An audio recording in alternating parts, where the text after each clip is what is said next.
Although the Constitution states that all men are created equal, it is sad to say that this founding document is not put into play in modern times.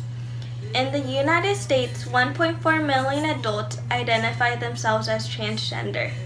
Amongst teens, 3% of them identify themselves as transgender. In this map, it shows the approximate number of transgenders in each state.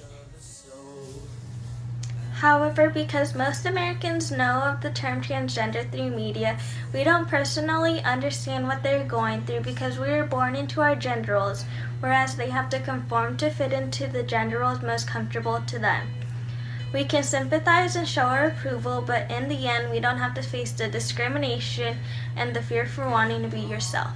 This is why I believe it is difficult for the government to recognize the needs that transsexuals have. Transgender people don't want special rights. We want equal protection under the law, and mostly what we want is to be left alone. And if we can't be left alone, we'd like to be treated with love.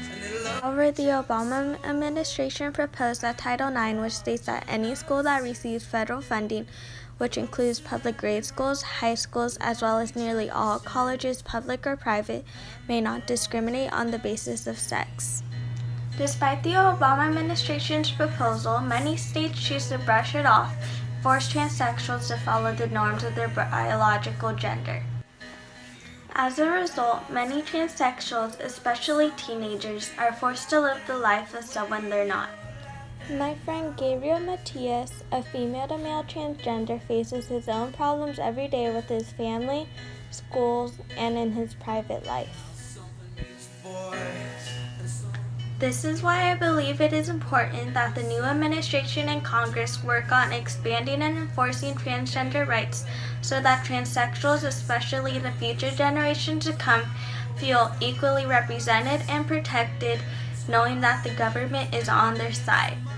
If the Constitution states that all men are created equal, why are we as Americans treating them as they are not human by disregarding their need for civil rights and protections that is necessary to live a happier, healthier, more comfortable lifestyle?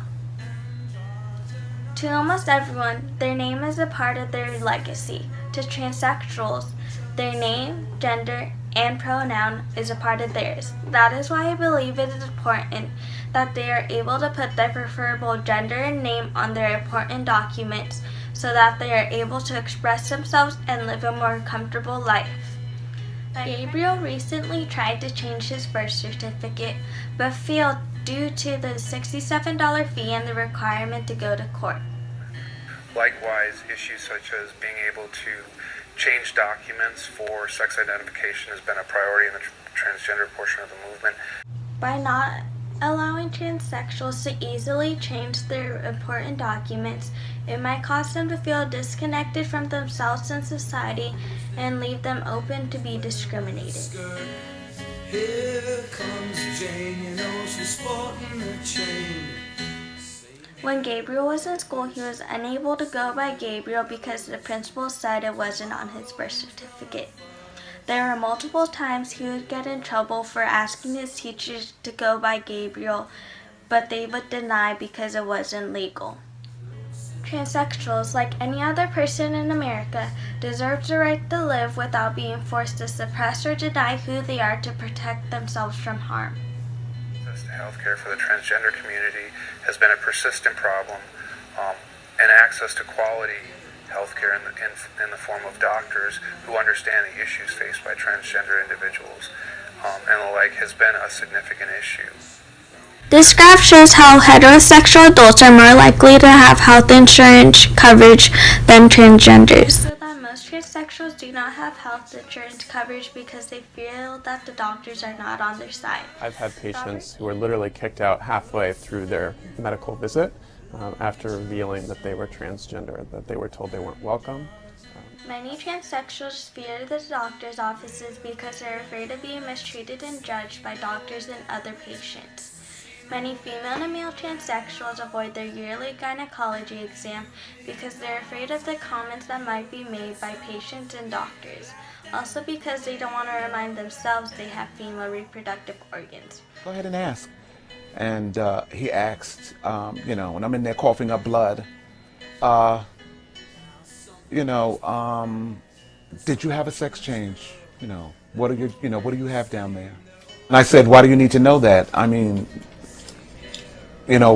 explain to me why you need to know what my genitals are. And he couldn't give me an explanation. He just said, okay, we're going to give you some antibiotics, and then we're going to send you home. And that's what they did. This is why I believe that the government should enforce new laws so that everyone could live without endangering themselves because of the lack of acceptance from doctors and the fear of being judged for going in for a basic checkup. Many conservatives question the legitimacy of transsexuals. They believe that it is their choice to want to change their gender. That is why they believe that transsexuals don't need extra rights because they think it is something that can be changed overnight. They don't understand that it is a gut feeling inside them that makes them realize that something is not right in their minds and bodies. The way I explain this to people, sometimes I'll give them a pen and I'll say, would you write your name, but with the other hand than you usually do? And they'll look at me and they say, that's kind of difficult. And I say, well, how long did it take you to realize that wasn't working for you? And they'll say, not that long at all. And I say, well, how do you know it's the wrong thing? And they'll say, I just know. And I'll say, exactly, that's the best. I believe that transsexuals need more rights and protections because of the constant fear and discomfort they face. By denying them their basic human rights, we are contradicting the Constitution's claim that all men are created equal. For my friend Gabriel and many other transsexuals in the country who are unable to be themselves, I believe that we are forgetting the most important fact about them, that they are human too.